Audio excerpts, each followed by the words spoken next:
Welcome to Chamber Talk. My name is Heath Taylor. I'm President and CEO at the Dublin-Lawrence County Chamber of Commerce. And I have our guest today with us is Mayor Phil Best. Mayor, thank you again for joining us. Good to see you. Thank you. We got a great program for you. We're going to discuss the City Council meeting and the most recent City Council meeting. And then we got a few other items we might have on the agenda today as well. Mayor, but as always, we had prayer the other night and started with our pledge to the flag, and then we had a motion to pay the bills. There you go. The bills were paid. Everybody that we owe appreciates that. All the bills were paid, and I believe there were no purchases over $3,000. That's correct. This particular meeting. And we kind of jumped out of order, and we're going to go in order today on the agenda. But the next presentation was from a group there with the Black History Festival Committee, and they gave an update as to their status to That's right. They've got a lot of good activities coming up, as you know, in February. Well, starting in January with the MLK celebrations, and then Black History Festival will have a lot of Black History Month events in February.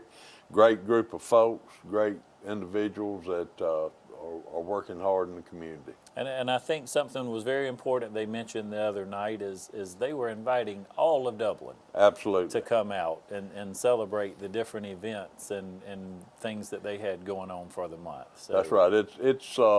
It was just as a matter of information, up until probably 2 or 3 years ago, the name of the group was Black Festival Committee.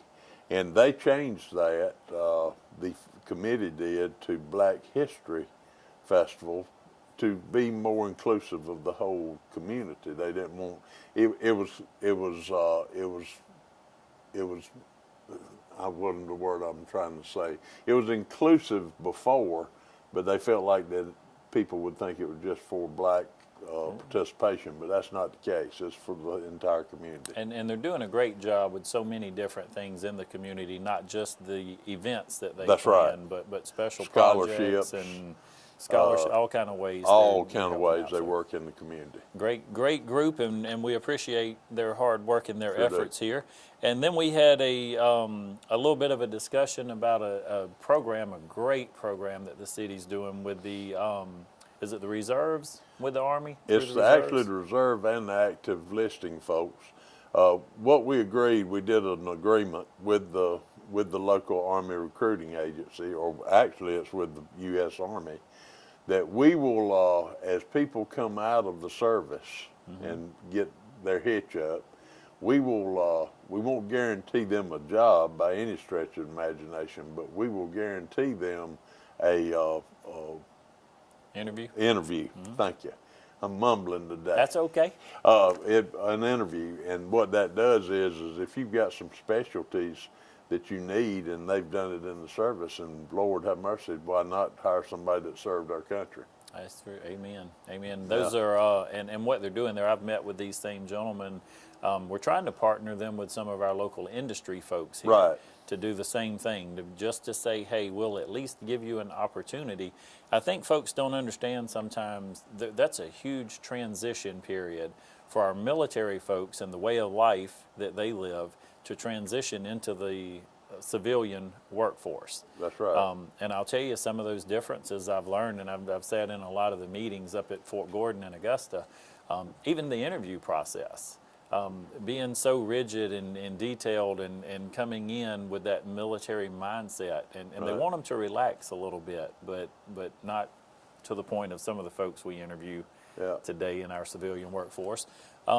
But even working, there was a story of a lady just transferred out of the military, and she was working at a new job in a corporate office, and they were working on a project that had a deadline, and she looked around at 5 o'clock, and her team was gone.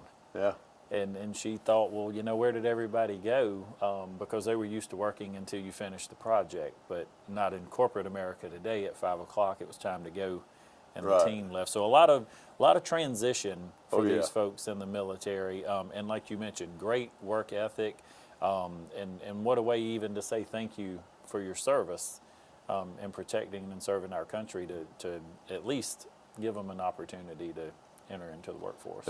There's a guy here locally, Sergeant Perky, who is at the recruiting office here. And I mean, I guess in my entire time being on city council and being mayor, some 20 plus years, I've never had a representative from the Army be as inclusive and more trying to stay in touch with us as Sergeant Perky's done, and I've told his superiors that. Yeah, and we're blessed to have Sergeant Yeah. Perky in the community here. And for all of you watching the show, when you have an opportunity, you're out in the community, and Dublin is great for this already. But when you see one of our veterans from the VA or even someone in uniform, take time to shake their hand and tell them you appreciate and recognize their service to our great country here. So Right. we're going to take a quick commercial break, Mayor, and then we'll be right back. Okay? When my husband experienced chest pain, I knew he had to go to the ER at Fairview Park Hospital because it had an accredited chest pain center. Chest pain isn't like a broken arm or a high fever. They treat chest pain like the serious condition it is, and they treat it fast. And it was a good thing we knew the difference because my husband was in cardiac arrest. Oh, I was fine. Now he is. Treat chest pain like chest pain. Choose the ER at Fairview Park Hospital. Welcome back to the show. Mayor, we had a great meeting the other night, always an efficient meeting. You guys don't play around at the council meeting, but you get business done. Yeah. And so we appreciate that. Before we get into my favorite subject, which was the chamber presentation the other night, Yeah. we did have another very important first reading. Right. Tell us a little bit Well, we had about the that. first, I think we have addressed this in previous shows, but we have, staff has presented to us a draft referendum or actually an ordinance on blight tax.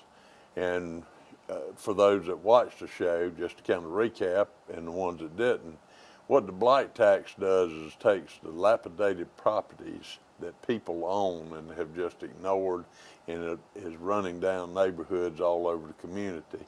And it puts a tax on 10 times is what is being proposed, what your normal ad valorem tax is on these properties. And that tax remains there until either A, it's brought back up to code, or B, torn down and dealt with, or C, we take the property.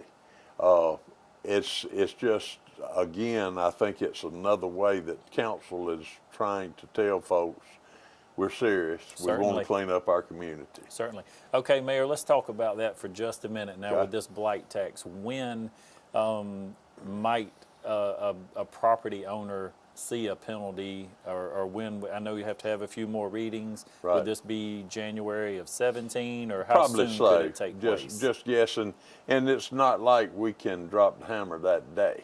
I mean, there's still a process that you will have to go to. It's a little more streamlined than the regular process you have to do to determine a dilapidated property.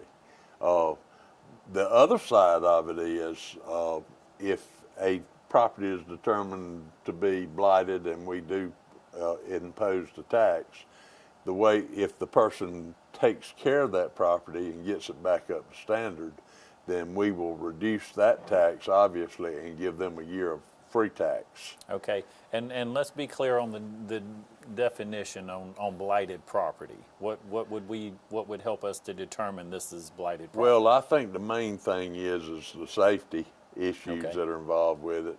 I mean, there's some houses people are living in here in town that you wouldn't let your dog live in. And I'm not saying that, I'm not bragging about that, I'm ashamed of it, but that's why we're trying to do these Sure. things. The other thing is just the general appearance and how it affects the surrounding properties. Like if you're at 123 Easy Street and somebody at 125 Easy Street's bringing down the value of your property, Right. that's not fair to you. So I think it's a combination of the aesthetic value of it, the grass height, the condition of the outside, and then obviously the safety. And maybe even attracting a crowd or something that we would Exactly. not want A to vacant have. house has got a good opportunity. Right. If it's owner occupied, then there's a little more leeway there. Okay, and then the monies that are collected from the blight tax, where would those monies be used? What we are discussing and what we're in hopes of doing is to actually let that money go to the Land Bank Authority. Oh, fantastic. And that way it will be used to continue the process of trying to clean up the community. Okay, and I think that's pretty good coverage and explanation. I do. We'll see. That. We'll see at the next meeting. It should be either passed or denied. Okay. Do you expect or anticipate any type of opposition? Would I anybody come think say this is council unfair? Or? There was enough discussion over the last 2 years about this with council that I think everybody's on board. Probably going to move forward. Yeah. Okay, and I think it's a great thing, again, to say the city is serious. Of course, lots of wonderful efforts going on with the city police chief, with Tim Chapman and his group, and some of the Transformer programs and Taking Back the Neighborhood initiatives. So if you have not been by the Stubbs Park area lately, you need to ride by there. It's already changing.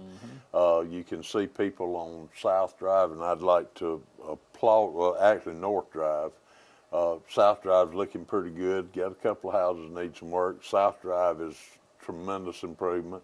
The chief has got his 2-story brick building where the bicycle cops are going, and Transformers going there close somewhere, and we got some other ideas with the other 3 or 4 houses. So I think you give that place a couple of years and you're going to see a huge difference. That's awesome. And again, I do want to give a shout out to our local police department, our city and county police department, but and not just because he's my buddy and my friend, but Tim Chapman's doing a great job. I was at one of the schools with him last week. He takes time out of the day to go into the schools to help young men and women fill out job applications, whatever is necessary to help this community, and we need that type of leadership here. You get the full meal deal with Tim. There you go.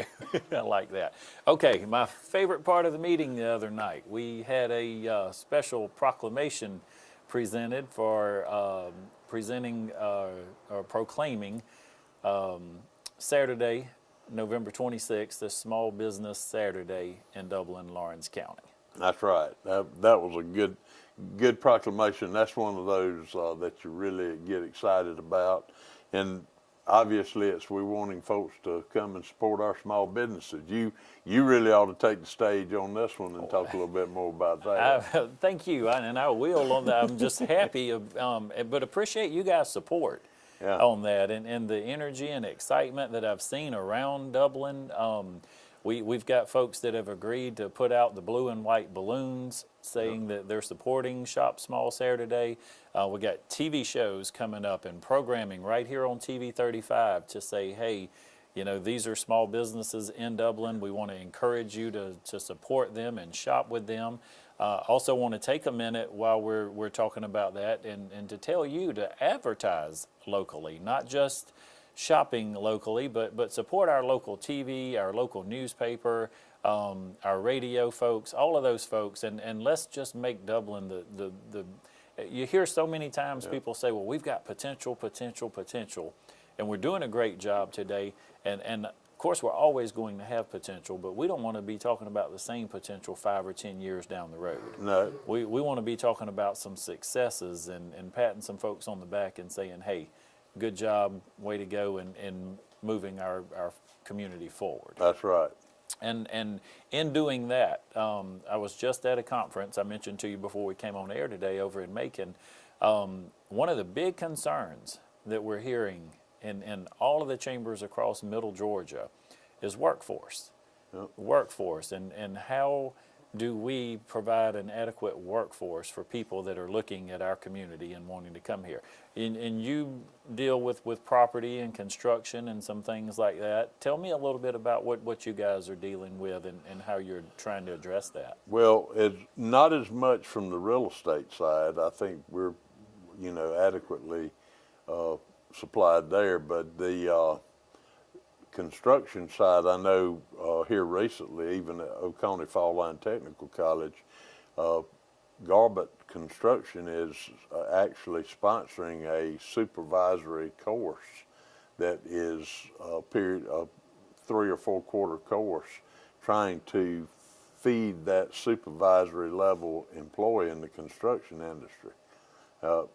Specifically speaking, so many people left the industry when times were hard, and now we're trying to fill that gap, and there's a huge gap there in trade of resources such as electricians, plumbers, and those guys make a lot of money. Yes, they do. And then you've got your superintendents, project managers. So we're trying to resupply that with these programs, and I think that's just not only we can't depend on just the government again to do that for us.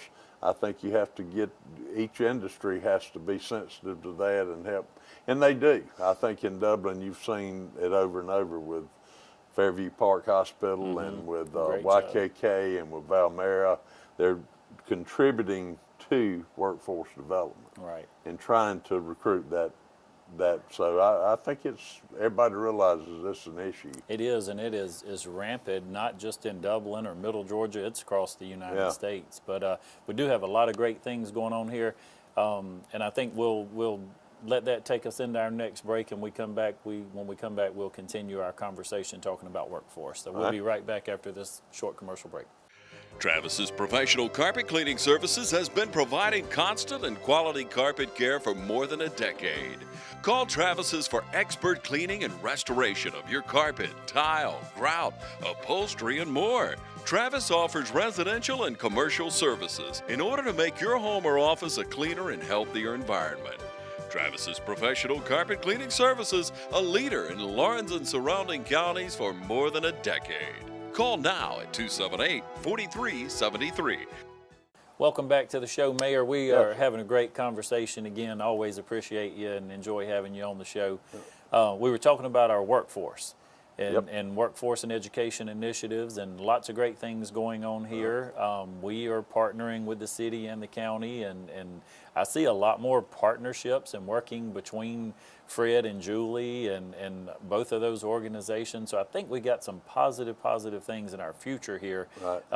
And wow, I gotta say, I met with two different groups last week of youth and leadership in our community, and the future looks good. We really do have some talented folks, and I want to say thank you to the folks that guide those leadership programs and volunteer their time and their services. And that's our local service agencies and the people that work in the businesses here that spend time with the youth. Yeah. Great programs. Mayor, I was reading my newspaper the other day and reading about business and the school systems, and something that was brought up in a council meeting back a month or so ago was the millage increase. And there was some question that night as to the solar panels were included in the millage increase and whether they should be or shouldn't be. And anyway, one thing leading to another, I read in the paper today that a lawsuit is pending against our city school system. Can you speak to that at all? Sure, I can in general terms. It's, we were served, the city of Dublin was served with a lawsuit, which is public record and in the paper. The factors of the lawsuit were pretty well asking the same questions we were. Okay. It seems, even though there was one individual, I think it was Mike Maffitt, was the signature on the lawsuit. I think it's a class action suit, and there's other people involved with it. What will be determined from our standpoint, we're the taxing authority. So you impose, you just collect. We're the ones that collect the tax, so that's how we're involved. We don't see any benefit out of that other than charging to collect the tax. That's our dog in the hunt. Right. But I think what will happen is there'll be some questions of the 2.25% of meals that was imposed, how that's to be dealt with the tax bills that's gone out, what our responsibility will be, and this will come from a judge. This won't come from a group of individuals. We will ask a judge's advice to say, all right, what do you want us to do with this? Okay. And that'll be determined over the next week or two. I would imagine that some sort of measure will be taken, either escrowing the money or something will happen until a decision is made on the lawsuit. Okay, and I think you mentioned this in your comments, but some of those new tax bills have already gone out. That's correct. And folks have already paid Oh, sure. the new Right. rate with the increase. But that money, the 2.25 mils, will not go to the city system at any. They would not have collected it yet. We would have collected it, but we will hold that money in, like I say, in escrow until something's something's decided. one way or the other. That's on that. right. Okay, just wanted to get some clarity on Yeah. that. I noticed in the talkback section today in the paper, and that was on the front of the paper. So It'll be a topic of discussion for sometime weeks to come, I'm sure. okay. And let me ask you with that, because I know it comes up at city council meetings, but if you would just share with our viewers real brief for those hopefully that are interested in attending the council meetings Right. and hearing follow up to these discussions, the schedule for the holidays. For November, we have had our one meeting in November that we will have. In December, we'll do the same. We'll have the first meeting of the month, which is the first Thursday. If we have to call a meeting for any reason, then we will do that. And typically we have to call a meeting. We might call it at lunch or whatever, just usual notice, but just some other time. But during our holiday schedule, we usually try to do one meeting a month because there's so many activities. Okay. And we would certainly try to get the word out to as many folks as we can from the chamber as well. You guys Right. do a great job of letting us Right. know when we have those meetings. So, Mayor, if you would, take just a minute to wrap up our show today and just share a few words with our community about the upcoming holidays and anything that you'd like to share on behalf of the City Council. Well, it's just an exciting time always from Thanksgiving to Christmas, and it's my favorite time of the year. From October to January is just a great time. It's a time that we everybody gets in a little rush, but we also have a little time to reflect about friendship and family, and we have a lot of activities that the chamber sponsors, that the Downtown Development Authority has going on. Chris Kendall Market will be opening soon. Jingle and Mingle. And Lights on Bellevue. Lights on with- Bellevue. I mean, there's just so many things. You just need to pay attention to the websites, the chamber, the tourism, the DDA. There'll be some activities for everyone, family-oriented activities. We love that part of it. I want to say, want everybody to have a good time, but we want to also say be careful. You know, that's when the bad guys come out too around Christmas time, and they're trying to take what's yours and mine and make it theirs, and we need to do everything we can to be cautious about that, and be sure we lock our cars, don't leave stuff exposed in the cars, and lock your houses, and just be aware of your surroundings. So that's my advice, and let's make it a great Thanksgiving and a Merry Christmas. And a great day for business in Dublin and Lawrence County. Yep.